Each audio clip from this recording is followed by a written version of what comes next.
PD Perdugi Jakarta Tangerang, dan saya membawakan tema pelayanan yang diberkati. Bapak Ibu yang terkasih, mungkin ada yang semua sudah kenal saya ya. Kalau gitu saya nggak perlu memperkenalkan diri. Pada waktu saya mempersiapkan tema ini, saya itu merenung apa yang telah saya lakukan selama perjalanan pelayanan saya dari awal sampai sekarang ya. Mungkin Bapak Ibu perlu saya ceritakan sedikit ya, supaya punya gambaran bagaimana seorang Karel ya berkecimpung di pelayanan. Oke. Awalnya pada tahun 2000 terjadi peristiwa rohani dalam diri saya, dalam keluarga saya ya. Saya belum beragama, terus terang aja. Mungkin saya lebih condong ke Kristen Protestan ya, karena saya kuliah di Universitas Kristen Petra, UK Petra Surabaya ya. Saya ngambil teknik mesin di sana. Lalu saya aktif juga di persekutuan doa mahasiswa ya waktu itu, dan orang-orang menganggap saya sudah Kristen Protestan, padahal saya belum pernah dibaptis ya. Lalu kemudian saya juga menggereja di Gereja Kristen Abdil Gloria di Surabaya, GKA Gloria ya. Waktu itu ada cewek yang naksir saya ya. Saya ke sana, tapi ternyata perjalanannya berubah ya. Setelah saya pacaran dengan bekas pacar saya ini ya, yang di depan, lalu saya masih setengah di sana, setengah di Katolik ya. Jadi berpindah-pindah ibadahnya. Minggu ini ikut istri saya, ikut saya ke GKA Gloria, dan minggu depan saya ikut dia ke gereja Katolik di Surabaya, ke Panjen ya. Demikian seterusnya sampai akhirnya entah bagaimana Tuhan membuat saya berubah pikiran. Ya, saya akhirnya full di Katolik. Tapi saya belum pernah dibaptis ya. Belum pernah dibaptis. Sampai setelah saya menikah pun saya belum dibaptis. Tapi 10 tahun kemudian saya dibaptis. Nah, untuk menjadi orang yang dibaptis itu ternyata peristiwanya itu nggak gampang ya. Banyak sekali pergumulan-pergumulan hidup yang saya alami ya. Terutama pada akhir tahun 2000 ya. Bulan-bulan Oktober itu ya. Jadi selama tahun 2000 itu banyak peristiwa rohani. Salah satunya yaitu papa saya mengalami kanker stadium 4 ya. Lalu saya menemani dia di rumah sakit ya sampai meninggal. Nah, peristiwa menemani itu ternyata saya mulai condong ke doa rosario ya. Walaupun saya tidak dibaptis, tapi saya senang doa rosario waktu itu. Jadi saya menemani papa saya di ranjang itu dengan doa rosario ya. Dan itu ternyata mengiringi kepergiannya ya dari dunia ini. Jadi pada hari terakhir itu saya sempat minta izin dari papa saya, mau nggak papa dibaptis. Lucu ya, seorang yang belum pernah dibaptis itu digerakkan oleh Roh Kudus dengan mengatakan pada papa saya, papa mau nggak dibaptis? Mau, papa saya bilang gitu ya. Secara Katolik atau secara Kristen? Secara Katolik. Akhirnya saya panggil Romo, akhirnya dibaptis. Nah, setelah dibaptis ada perbincangan dengan dokter yang merawat. Dokternya bilang gini, puji Tuhan, papamu sudah dibaptis. Saya rasa papamu tuh nunggu peristiwa dibaptis ini. Karena begitu selesai dibaptis, nggak lama dia pergi dengan tenang ya. Padahal hari-hari biasa itu harus disuntik morfin ya. Sakitnya minta ampun, kanker tulang itu ya, itu disuntik dengan morfin. Tapi pada malam terakhir itu tidak ada morfin, tidak ada apa. Dengan tenangnya dia pergi ya. Dengan tenangnya dia tidur. Setelah dibaptis dia tidur terus meninggal gitu ya. Nah, Bapak Ibu yang terkasih, saya itu menurunkan tabiat dari papa saya. Papa saya itu nggak suka yang berbau religius ya, karena dia didikan dari Tiongkok sana. Dia itu lebih ke arah komunis, tapi komunis bertuhan ya. Dia percaya Tuhan, tapi dia nggak percaya pergi gereja lah, kemana sembahyang lah. Dia nggak percaya gitu. Dia bilang apa? Kalau kamu nggak bekerja, kamu nggak dapat makan. Nggak mungkin Tuhan kirim kamu makanan dari langit turun ke kasih kamu makan, katanya gitu. Selalu ngomongnya gitu, ya. Jadi mendidik saya untuk tidak beragama juga, sama, ya. Tetapi dengan peristiwa itu, pernah papa saya itu ngomong di depan pintu rumah sebelum ke rumah sakit, dia bilang gini, papa ini sekarang sering berdoa loh, gitu. Saya kaget, kenapa kok papa sering berdoa? Ya, padahal seumur hidupnya dia paling anti berdoa. Ya. Dia bilang, iya, papa sekarang sering berdoa. Doanya supaya cepat mati. Ya, kalau Tuhan mengizinkan dia cepat mati, dia senang. Gitu. Jadi doa dia itu adalah minta mati, ya, minta mati. Bapak Ibu yang terkasih, peristiwa itu membuat saya tuh berpikir, ya. Mungkin itu cara Roh Kudus untuk menarik saya kembali, ya. Anak yang hilang harus dikembalikan pada pangkuan Bapak, gitu ya. Jadi saya dikasih pergumulan hidup, dikasih peristiwa itu, lalu saya tuh mikir, untuk mati aja kenapa sulit, ya? Kenapa susah? Gampang sekali mati. Mati itu tinggal bunuh diri, selesai mati, ya kan? Tapi kok ini susah sekali, pakai berdoa lagi papa saya, ya. Jadi rupanya untuk mati itu nggak gampang, Bapak Ibu, ya. Ada orang yang mengalami keterikatan duniawi, itu nggak bisa mati, ya. Ada orang yang pakai susu, pakai apa, itu nggak bisa mati, ya. Saya pernah dengar cerita orang Kalimantan, di mana umurnya udah 90, neneknya itu, kalau mati dimandiin, begitu dimandiin hidup lagi, dan itu berkali-kali, ya, berkali-kali. Itu yang cerita tuh teman pelayanan saya di komunitas Kalimantan Barat, ya. Saya juga aktif di komunitas K3BJ namanya, komunitas Kalimantan Barat di Jabodetabek, ya. Nah, dia cerita neneknya itu begitu. Jadi setiap kali mati dimandiin, nggak mati, hidup lagi, terus begitu. Sampai akhirnya waktu saya bertamu ke sana, dia ngobrol, dia bilang, ini saya dapat kabar lagi, nenek saya mati lagi sekarang. Jadi saya perintahkan ke orang rumah, jangan dimandiin. Bener, nggak dimandiin ya terus mati terus gitu. Percaya atau tidak, ya. Jadi kayaknya dia punya keterikatan dengan dunia. Apa yang terikat di dunia akan terikat di surga, ya. Jadi kalau kita mengikat sesuatu di dunia, maka itu akan terbawa terus ikatannya itu, ya.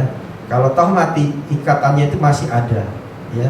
Nah, Bapak Ibu yang terkasih, singkat cerita akhirnya saya ikut katekumen dan dibaptis. Tetapi anehnya, sebelum saya ikut katekumen, saya mulai masuk ke Perduki chapter Tangerang di UPH waktu itu, ya. Saya mendapat flyer di Paroki Monika waktu itu.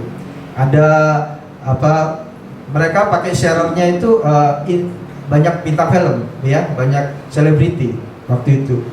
Waktu itu ada Panceponda, ya, macam-macam lah, saya lupa, ya. Nah, saya ingat tuh Panceponda itu.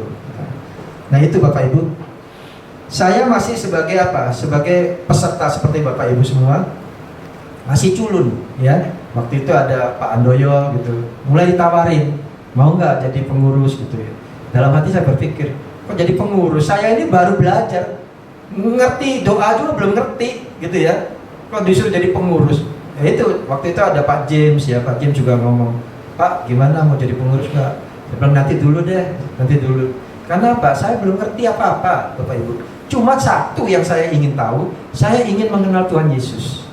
Saya ingin mengenal Tuhan Yesus, maka saya ikut PD. Di mana saya bisa mengenal Tuhan Yesus? Ya, di paroki di mana? Harus di PD kan? Dan saya nggak aktif di paroki, ya. Jadi saya begitu dapat flyer itu, saya anggap itu Tuhan menunjukkan pada saya, ya. Akhirnya saya ke PD sendirian, nggak sama istri, sendirian, ya. Saya naik sepeda motor sendirian datang ke PD. Ya, dengan muka-muka culun, ya. Saya nggak ngerti, orang angkat tangan, ya saya angkat tangan, orang doa, saya doa, ya. Tapi puji Tuhan, ternyata Perduki itu punya dampak, ya, punya dampak bagi saya, ya. Mudah-mudahan dengan Bapak Ibu semua, ya.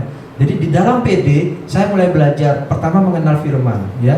Ketika saya mengenal firman, saya semakin menggebu-gebu keinginan saya untuk mengenal Kristus, ya. Saya baca lagi gitu, ya. Saya kepingin sekali untuk mengerti tentang Kristus, ya, mengenal Kristus. Nah, berdampak buat saya, ya. Akhirnya terjadilah perubahan. Saya dibaptis di Desember, saya ikut Perduki itu masih di awal-awal tahun. Jadi setelah papa saya meninggal tahun 2000 Desember, ya, Desember tahun 2000. Kemudian bukan Desember, sekitar Oktober kalau nggak salah ya. Oktober, iya Oktober. Nah, kemudian Desember saya ikut Perduki. Tahun 2001 saya dibaptis. Saya ingat sekali waktu itu Pak James kaget ketika saya dibaptis. Dia kira saya ini sudah Katolik, Padahal saya belum Katolik, ya. Dan saya belajar banyak dari Perduki, mulai dari bahasa roh, dari doa, ya.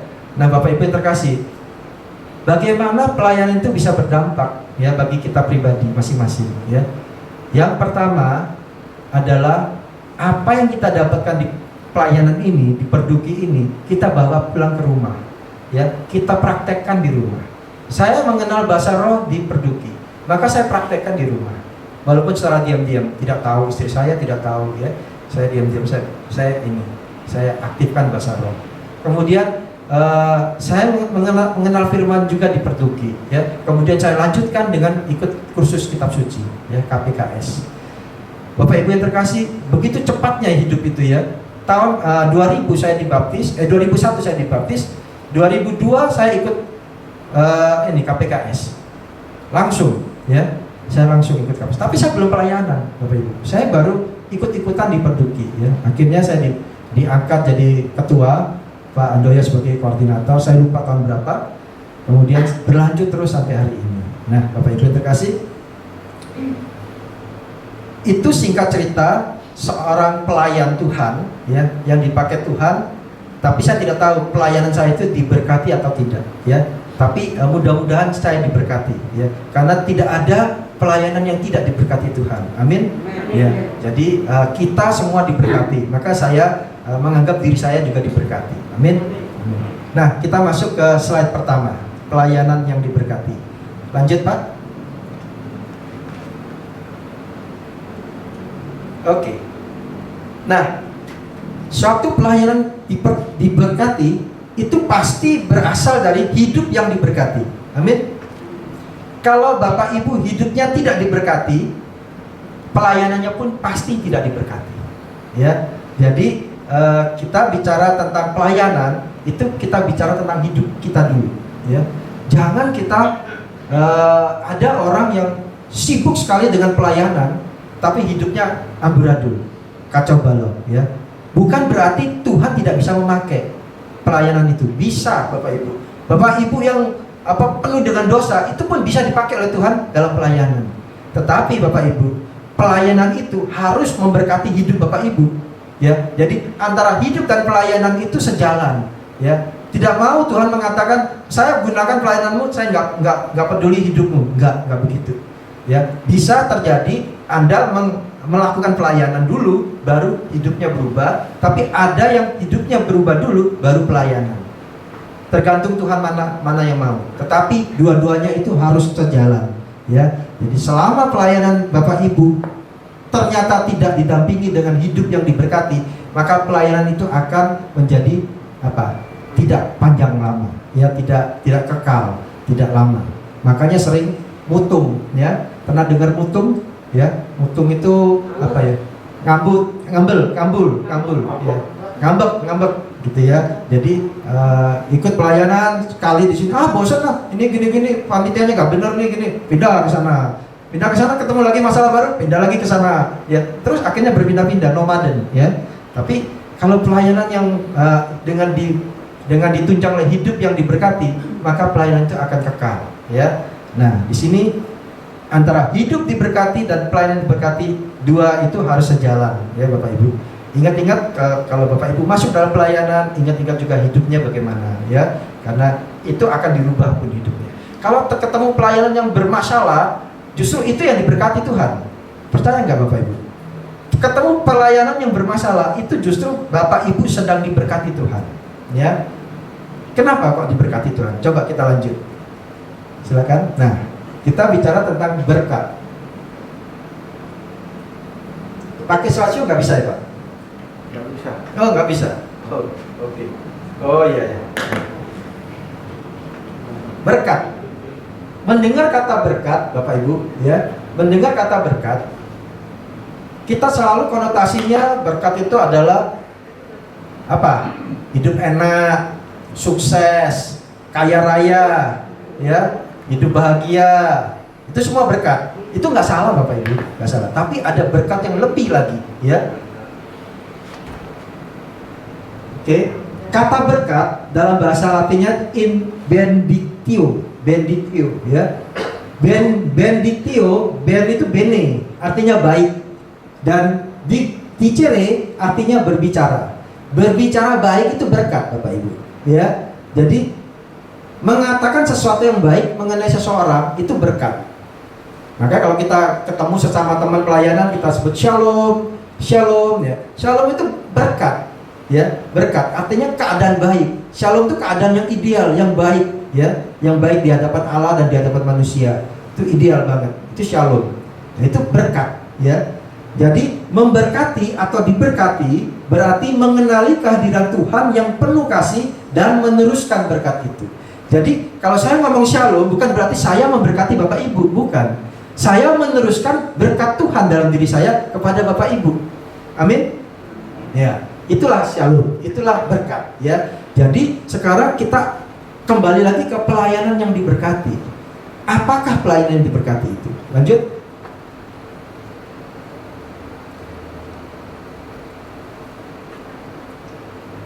Ya, kita lihat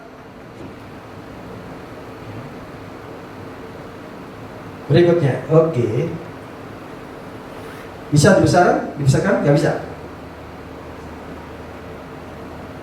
Nah, ada 3 ayat di sini yang ingin saya dalami, ya, tentang pelayanan yang diberkati. Apa sih berkat itu, ya? Pengkhotbah 5 ayat 19 sampai 20. Setiap orang yang dikaruniai Allah kekayaan dan harta benda dan kuasa untuk menikmatinya, untuk menerima bahagianya dan untuk bersukacita dalam jeripayanya, juga itu pun karunia Allah. Tidak sering ia mengingat umurnya, karena Allah membiarkan dia sibuk dengan kesenangan hatinya. Itu kata pengkhotbah, ya. Artinya apa? Ketika Bapak Ibu dikaruniai Allah dengan kekayaan, itu berkat. Dikaruniai dengan harta benda, itu berkat, ya. Tapi dikaruniai juga dengan kuasa untuk menikmatinya. Banyak orang, satu yang terakhir ini lupa, ya. Dia ternyata tidak menerima karunia untuk menguasainya, ya, kuasa untuk menikmatinya, ya. Orang kaya tapi nggak bisa menikmati hidupnya, ya. Orang kaya harta bendanya banyak tapi dia nggak tahu hidupnya bagaimana. Dia tidak bisa menikmati kekayaannya, ya. Orang itu sebetulnya tidak diberkati walaupun dia kaya. Amin. Percaya nggak? Alangkah sayangnya kalau orang yang sudah dikasih berkat Tuhan dengan kekayaan, dikasih berkat harta benda, tapi tidak punya kuasa untuk menikmati. Dia sakit, ya, dia sakit, dia mengalami ketidakbahagiaan dalam rumah tangganya, cekcok melulu tiap hari, ya. Akhirnya jadi neraka dunia, bukan surga dunia, tapi neraka dunia. Itu orang yang tidak diberkati, ya. Oke. Jadi kita ingat-ingat kekayaan, harta benda, dan kuasa untuk menikmatinya itu bisa bersukacita dalam jeripayanya. Jadi apapun yang dia kerjakan, dia bisa bersukacita. Kalau dia kerja banting tulang untuk keluarganya, dia tetap bersukacita karena dia bisa menikmati dengan hasil kerjanya dia, ya. Oke, yang kedua, Amsal 3 ayat 3 sampai 4. Janganlah kiranya kasih dan setia meninggalkan engkau.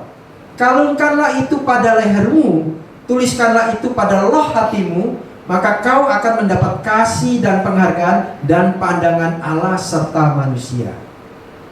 Bapak Ibu, di mana berkat itu di sini? Kalau kita bisa apa? Mendapat kasih dan penghargaan dan pandangan Allah serta manusia. Jadi kita dipandang oleh Allah dan manusia, ya. Saya dipandang Allah sebagai orang yang diberkati karena saya ada kasih dan ada kesetiaan dalam diri saya. Kasih di tangan kiri, kesetiaan di tangan kanan. Itu selalu ada. Maka saya dipandang oleh Allah, ya. Tapi tidak dipandang oleh Allah saja, dipandang juga oleh manusia. Nah, ini orang ngotot dengan Allah tapi lupa manusianya, ya. Biar Persetan nggak apa kata orang. Yang penting Allahku mencintaiku. Nggak begitu Bapak Ibu. Orang yang diberkati adalah orang yang dipandang oleh Allah dan manusia. Bagaimana dipandang oleh Allah? Yaitu karena kita mempunyai kasih. Ya, kita mengasihi, maka kita dipandang oleh Allah. Karena Allah adalah kasih. Amin. Ya, karena Allah adalah kasih, maka kita menghampiri Allah harus satu-satunya jalan harus dengan kasih. Tidak ada lain jalan. Ya, bagaimana saya bisa mendekati Allah kalau tidak dengan kasih? Bagaimana saya bisa mendekati Allah kalau dengan uring-uringan, dengan marah-marah, dengan kebencian? Gak bisa. Bagaimana kita bisa berdoa menghampiri Allah kalau kita dengan kemarahan? Gak bisa kan? Jadi kita harus dengan kasih. Itulah satu-satunya jalan menghampiri Allah. Itulah rahasianya. Ya, kita berdoa jungkir balik ya, koronka segala macam. Kalau tidak punya kasih, sia-sia, Bapak Ibu ya. Jadi kasih itu baru kemudian penghargaan dan pandangan. Penghargaan dari Allah dan penghargaan dari manusia. Manusia yang lain melihat kita, oh ternyata si Karel itu begini ya hidupnya, begitu hidupnya. Maka kita menjadi berkat bagi orang lain. Amin. Orang sering mengatakan melayani itu menjadi berkat bagi orang lain. Ya, melayani jadi berkat bagi orang lain. Nah, bagaimana bisa menjadi berkat orang lain kalau orang lain tidak bisa melihat apa yang ada dalam diri kita? Ya, jadi kita harus memantaskan diri supaya kita juga mendapat penghargaan dan pandangan Allah serta manusia. Inilah berkat. Terus kemudian yang ketiga, bukan setiap orang yang berseru kepadaku Tuhan, Tuhan akan masuk dalam kerajaan surga, melainkan dia yang melakukan kehendak Bapakku yang di sorga. Matius 7 ayat 21. Ini pun orang yang diberkati kalau orang itu mau melakukan kehendak Bapa yang di sorga. Nah, kehendak Allah itu apa? Bagi setiap orang itu berbeda-beda Bapak Ibu. Ya, setiap orang punya kehendak Allah yang berbeda-beda. Maka Bapak Ibu harus menuruti apa keinginan dari kehendak Allah itu. Loh, bagaimana saya bisa tahu kehendak Allah? Ya, Bapak Ibu, kalau Bapak Ibu sudah berdoa, Bapak Ibu punya kepekaan. Ya, di dalam hati kecil Bapak Ibu, dalam hati nurani Bapak Ibu, ada kepekaan untuk mengetahui kehendak Allah itu apa dalam diri Bapak Ibu. Ya, saya pun juga demikian. Ya, saya belajar untuk mengenal suara Allah.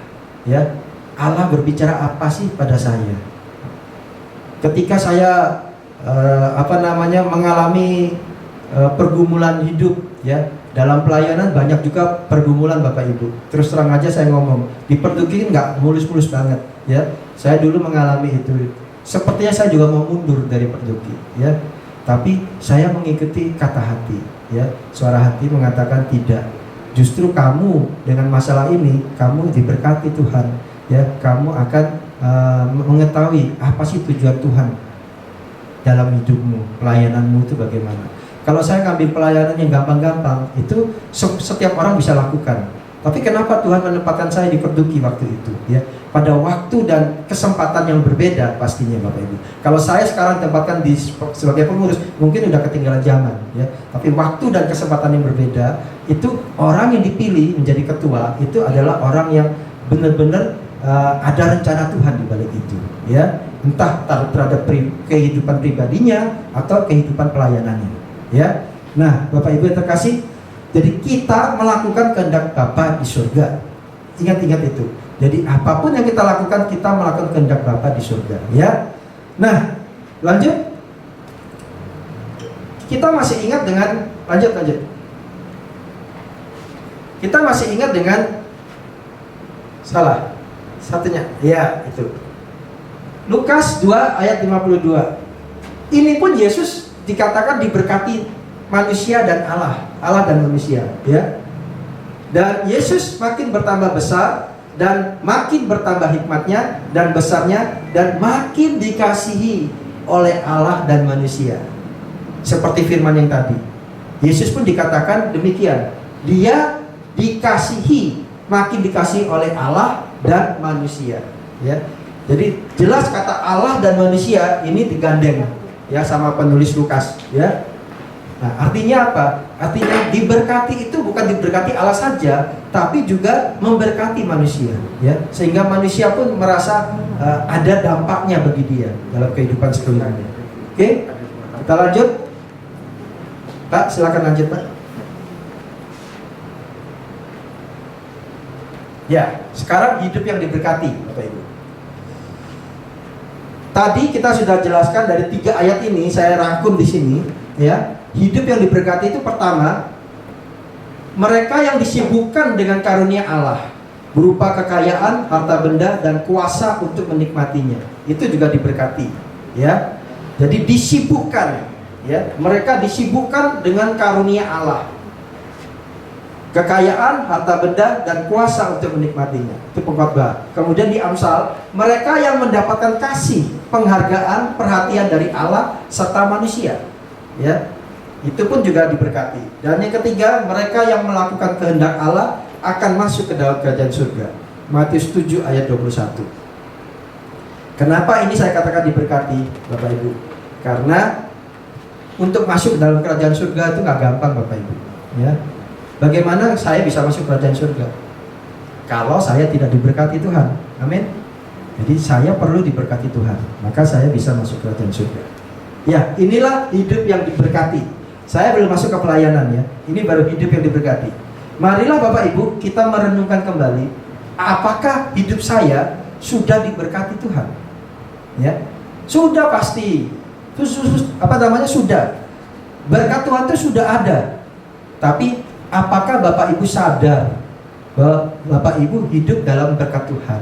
Itu yang jadi masalah, ya. Apakah sadar kalau kita sudah diberkati Tuhan? Ya, kalau kita merasa diri kita belum diberkati Tuhan, ya cobalah untuk merubah, bertransformasi seperti kehendak Tuhan, ya. Tapi saya yakin Bapak Ibu sudah diberkati Tuhan, ya. Maka sekarang kita masuk ke pelayanan diberkati. Lanjut. Oke. Melayani sekarang. Apa sih artinya melayani? Saya kasih gambar Tuhan Yesus mencuci kaki, ya, menyeka kaki dari murid-muridnya. Satu figur yang dimana seorang yang tinggi, Allah, menjadi rendah, menjadi hamba, ya, dengan cara mencuci kaki muridnya. Bayangkan Bapak Ibu, kaki seorang murid itu siapa sih? Ya, murid itu siapa? Ya, kalau misalnya kita punya pembantu rumah tangga, pembantu rumah tangga itu siapa? Masa ketuanya menyeka kaki dari hambanya, gitu ya. Tapi Tuhan Yesus melakukan itu. Jadi melayani itu berasal dari kata diakoneo, ya, diakon. Kalau Pak Doyo prodiakon, ya. Kalau ini diakoneo, sama saja, asalnya sama, ya. Yang artinya to be a servant, ya, menjadi pelayan, attendant, ya. Jadi melayani adalah suatu kegiatan membantu orang lain atau memberikan diri untuk menolong dan membantu orang lain, ya. Artinya apa? Namanya melayani itu membantu orang lain, ya, memberi diri untuk membantu orang lain. Biasanya di sini Bapak Ibu terjadi yang namanya egois, terjadi yang namanya gengsi, Bapak Ibu, ya. Paling susah untuk melayani orang yang tidak mau dilayani. Timbul gengsi. Ngapain gua repot-repot ngurusin dia? Dia nggak mau kok dilayani. Bapak Ibu, ingat, memberikan diri untuk menolong dan membantu orang lain. Memberi diri, Bapak Ibu, bukan artinya cuma menolong biasa aja. Memberi diri, ya, memberi diri itu termasuk memberi apa? Rasa gengsi kita, ya. Seperti Tuhan Yesus mencuci kaki para muridnya. Dia memberi diri, menanggalkan kealahannya, ya, menjadi orang yang terendah untuk mencuci kaki, ya. Yesus datang ke dunia tujuannya adalah untuk melayani. Bahkan di Matius 20 ayat 28 dikatakan bahkan Yesus memberikan nyawanya untuk melayani. Nah, ini artinya Bapak Ibu, melayani, memberikan diri untuk melayani, ya. Jadi siapa sih yang mau memberikan diri untuk melayani? Apa? Memberikan nyawanya untuk melayani. Nggak gampang Bapak Ibu, ya, susah. Pelayanan itu susah Bapak Ibu, ya. Tapi lakukan saja apa yang bisa kita lakukan, ya. Maka itu yang terjadi. Bagaimana contohnya memberikan nyawanya untuk melayani? Selama ini saya lihat klerus-klerus itu banyak yang mempersembahkan nyawanya untuk melayani, ya. Klerus-klerus itu artinya rohaniwan, pastor-pastor, ya.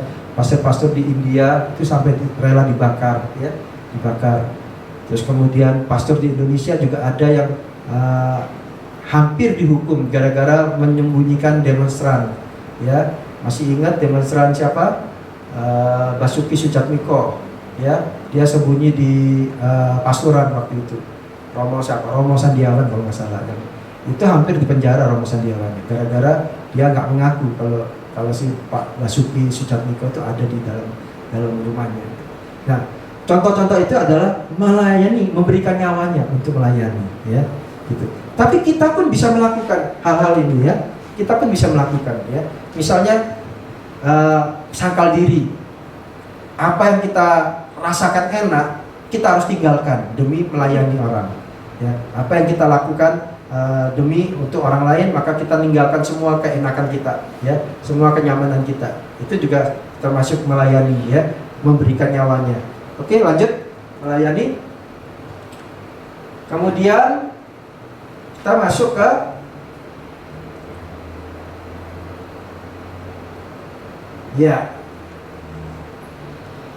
ada 3 ayat lagi untuk hidup yang pelayanan yang diberkati. Kita lihat di Yakobus 5 ayat 20, ya. Gak bisa terang? Gak bisa gede? Gak bisa, ya. Oke. Ketahuilah bahwa barang siapa membuat orang berdosa berbalik dari jalannya yang sesat, ia akan menyelamatkan jiwa orang itu dari maut dan menutupi banyak dosa. Bapak Ibu yang terkasih, bagaimana pelayanan kita itu dikatakan diberkati, ya? Kalau membuat orang berdosa berbalik dari jalannya yang sesat, ya, ia akan menyelamatkan jiwa orang itu dari maut dan menutupi banyak dosa. Artinya apa, Bapak Ibu? Kalau pelayanan kita itu berdampak, ya, berdampak bagi pribadi yang kita layani, ya, membuat dia bertobat, ya, kembali dari jalan yang sesat, itu berarti kita sudah menyelamatkan jiwanya, ya, menyelamatkan jiwa. Sekarang Bapak Ibu pikir, kalau gitu saya melayani di Perduki, apakah bisa menyelamatkan jiwa?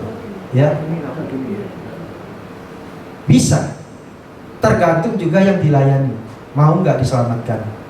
Karena di Perduki kita melayani dengan cara apa? Ketemu seminggu sekali, mendengarkan firman, berdoa, ya.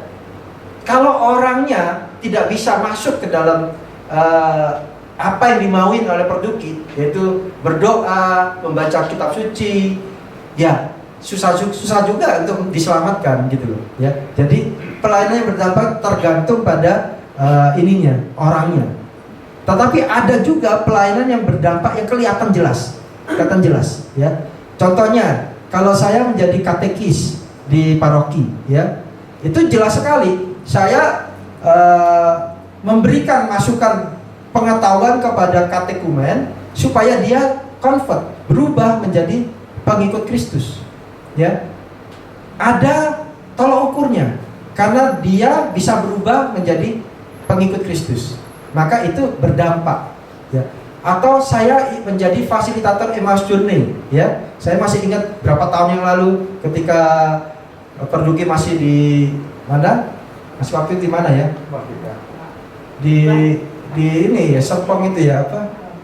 Setos, ya. Iya, GBI ya. Itu GBI. Saya ingat sekali itu di mana saya mempromosikan Emmaus Journey. Di PD pun saya promosiin Emmaus Journey, dan ternyata puji Tuhan terbentuklah kelompok-kelompok Emmaus Journey waktu itu, dan mudah-mudahan itu jadi cikal bakal di Cimone, ya. Sekarang Cimone sudah ada Emmaus Journey, kan. Nah, itu luar biasa, Bapak Ibu. Jadi pelayanan yang berdampak, ya, berdampak. Kemudian 1 Korintus 10 ayat 33. Sama seperti aku juga berusaha menyenangkan hati semua orang dalam segala hal, bukan untuk kepentingan diriku, tapi untuk kepentingan orang banyak, supaya mereka beroleh selamat. sekali lagi berdampak. Ya, saya melayani di Perduki supaya setiap orang senang. Amin. Ya, saya membawakan firman supaya setiap orang mendengarkan dan senang. Ya, tetapi harusnya berkepentingan untuk orang banyak supaya mereka beroleh selamat. Nah, supaya beroleh selamat ini yang kadang-kadang kita lupa. Ya, kita lupa. Kita cuap-cuap di depan mimbar itu tujuannya supaya kita semua selamat, gitu. Ya, bukan sekedar pamer. Wah, saya bisa firman, saya bisa khotbah nih. Terus kemudian saya pamer gini-gini, tapi lupa tujuannya. Tujuannya supaya kita semua selamat. Nah, ini ya, berdampak. Lalu dialah yang kamu beritakan di Kolose 1 ayat 28. Dialah yang kami beritakan apabila tiap-tiap orang kami nasihati dan tiap-tiap orang kami ajari dalam segala hikmat untuk memimpin tiap-tiap orang kepada kesempurnaan dalam Kristus. Nah, ini pelayanan seperti apakah ini? Ya, tadi saya sudah cerita pelayanan yang berdampak itu salah satunya itu Emmaus Journey. Ya, fasilitator Emmaus Journey itu berdampak karena saya mulai membimbing, menasihati orang, ya, mengajari orang dengan segala hikmat, memimpin orang dalam kelompok itu supaya masuk ke dalam kesempurnaan dalam Kristus. Ya, jadi di PD bagaimana? Bisa Bapak Ibu. Kita sudah ada kombas, komunitas basis. Ya, sayang sekali kalau kita nggak pergunakan, Bapak Ibu.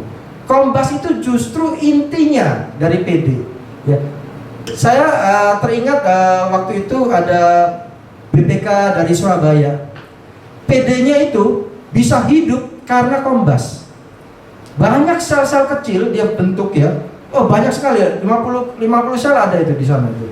Kemudian setiap sel itu mengirimkan orang untuk ikut PD. PD-nya ramai terus tiap hari, tiap minggu. Ramai terus karena dari sel-sel kecil ini mereka mengirimkan orang-orang untuk ikut PD, ya. Jadi kombas Bapak Ibu, tolonglah kalau ada silakan ikut, ya. Ramekan kombas karena di dalam kombas kita bisa sharing, bisa tukar pikiran. Fasilitator pun udah di training sebetulnya, ya, di training dalam tanda kutip, ya, bahwa mereka harus bisa memberikan arahan, ya, supaya masuk lebih dalam ke dalam kesempurnaan dalam Kristus, gitu, ya. Oke, kita lanjut.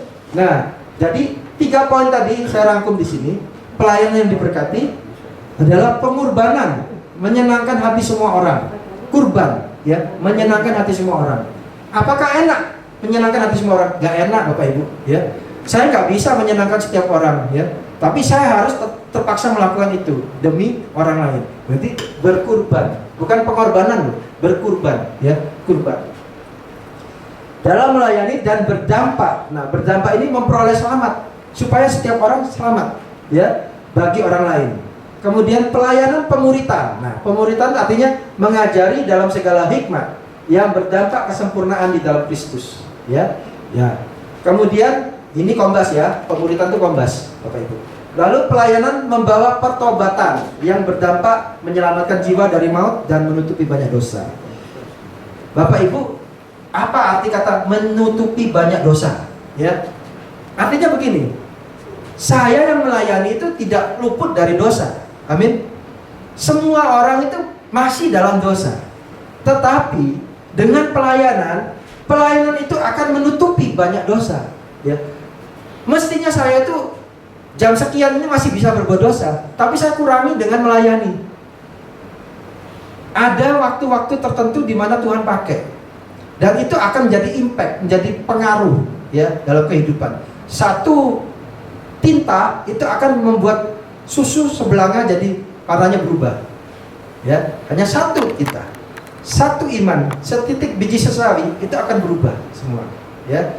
Nah, itu Bapak Ibu. Nah, ini menutupi banyak dosa, ya. Jadi jangan punya alasan, oh saya masih belum berdosa kok, saya nggak perlu melayani. Enggak, bukan begitu, ya. Saya banyak dosa, tapi saya tetap melayani, ya.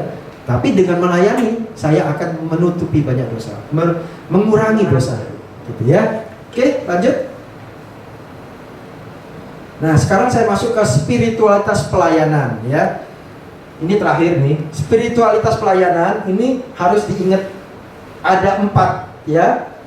Ini diambil dari Ekaristi, ya. Pribadi yang diambil diberkati, dipecah, dan dibagi. Ya, 4 kunci. Diambil atau dipilih. Ya, kita adalah pribadi yang dipilih di tengah-tengah suara yang mengatakan kita biasa-biasa saja. Ah, kamu itu biasa-biasa saja kok. Kamu nggak cocok kok melayani. Enggak. Ya, kita dipilih. Ya, di tengah suara yang mengatakan kita biasa-biasa saja. Untuk itu kita memilih untuk selalu bersyukur, supaya semakin mudah melihat hal-hal yang harus disyukuri. Kenapa kita harus bersyukur? Karena dengan bersyukur kita bisa dengan mudah melihat hal-hal yang harus disyukuri. Coba orang yang nggak bisa bersyukur, lihat segala macam tidak bisa disyukuri. Bener nggak? Amin ya? Amin.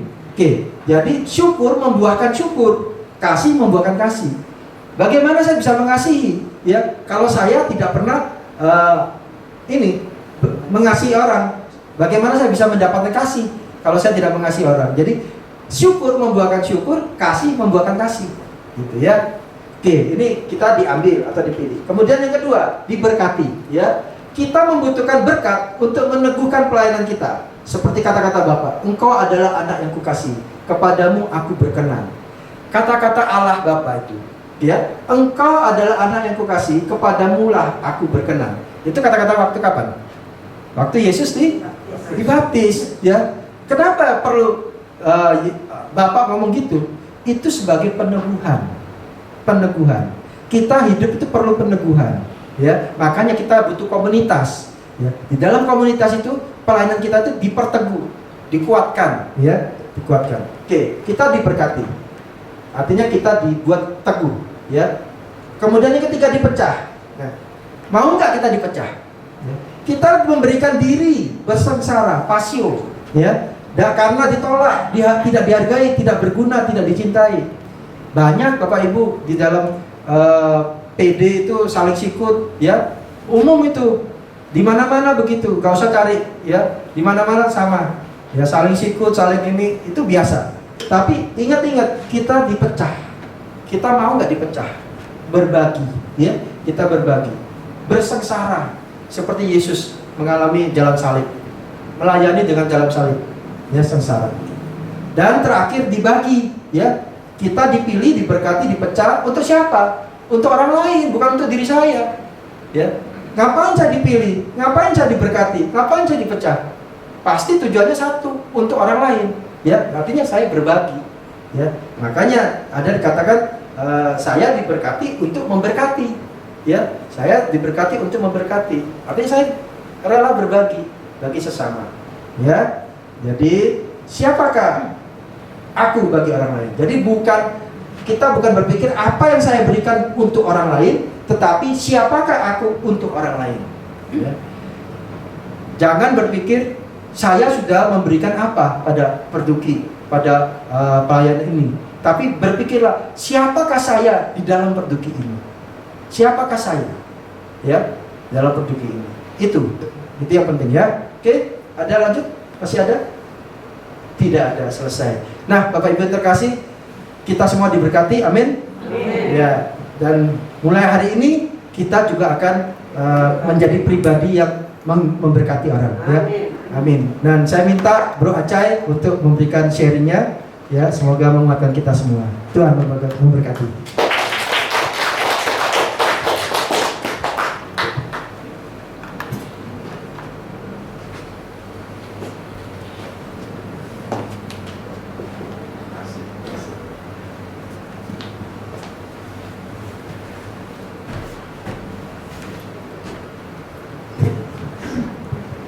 Shalom.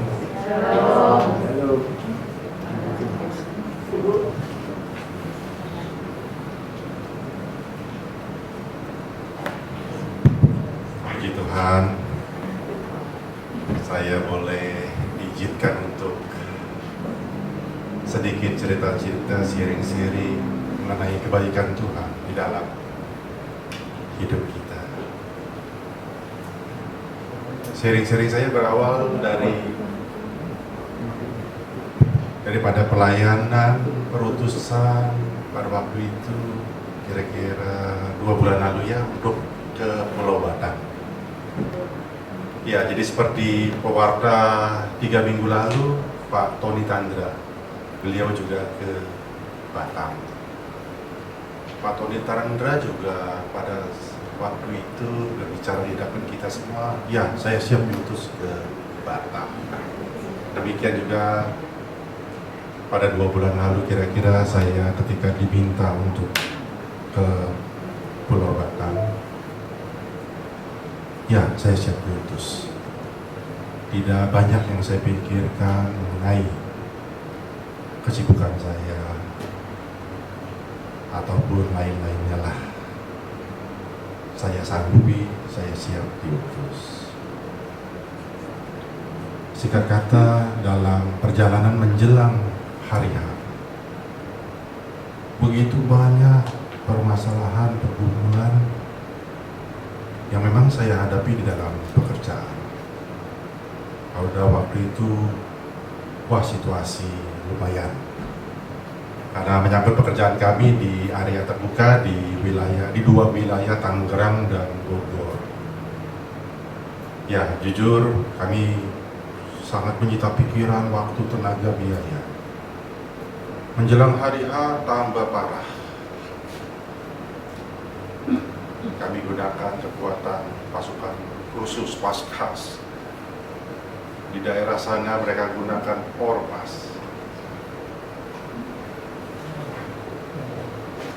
Singkat kata lagi, akhirnya saya bergumul terus. Saya sudah mau mengundurkan diri untuk tidak terbang. Tetapi saya terus bergumul menjelang hari H. Sebab saya mendapat tugas untuk sharing di Pulau Batam. Ada ya Pak, suaranya.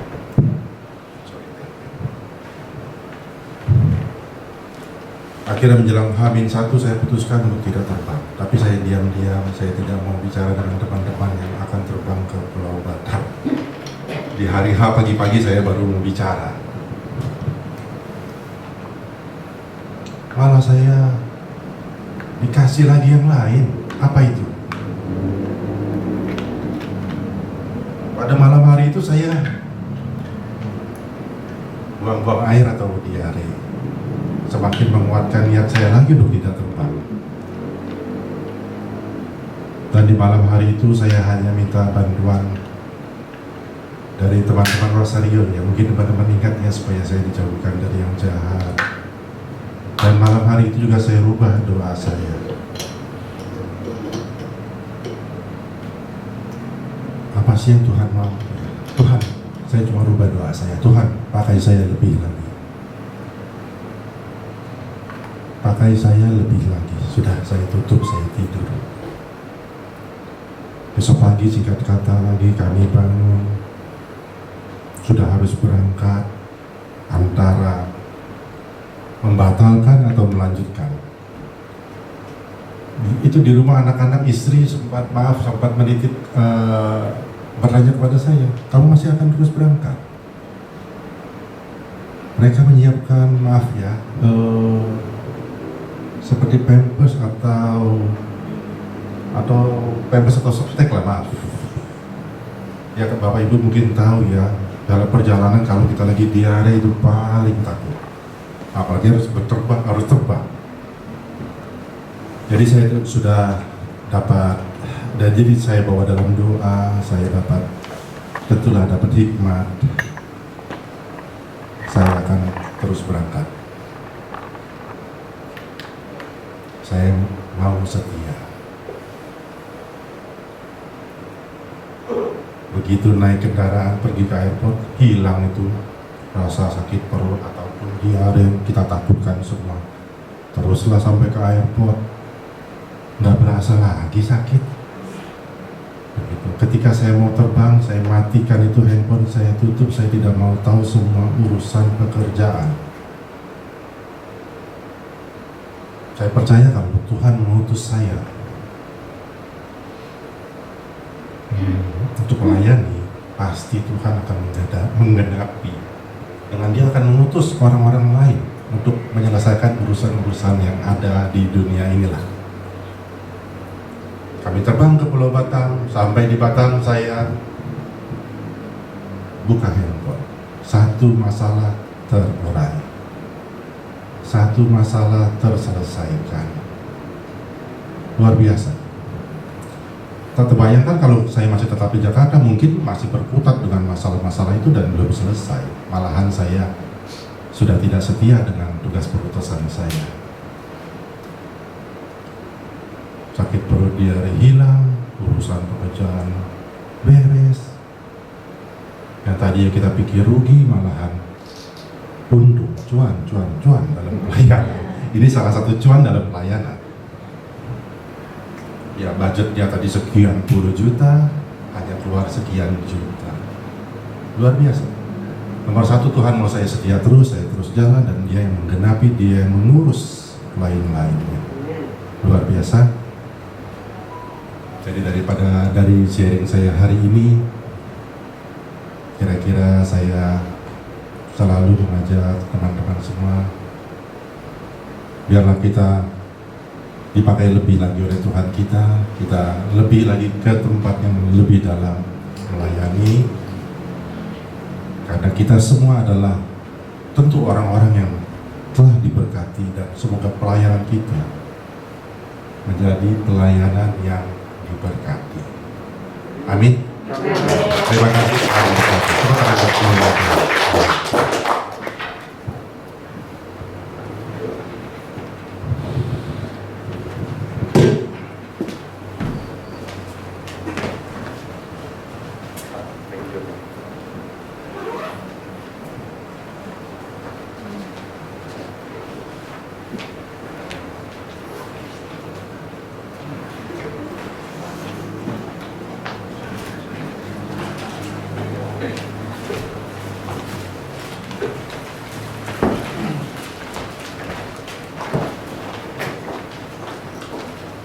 Bapak Ibu, setelah kita diberkati dengan firman Tuhan dan sharing dari Pak Acai, saatnya kita memberikan persembahan. Kita iringi persembahan dengan satu pujian.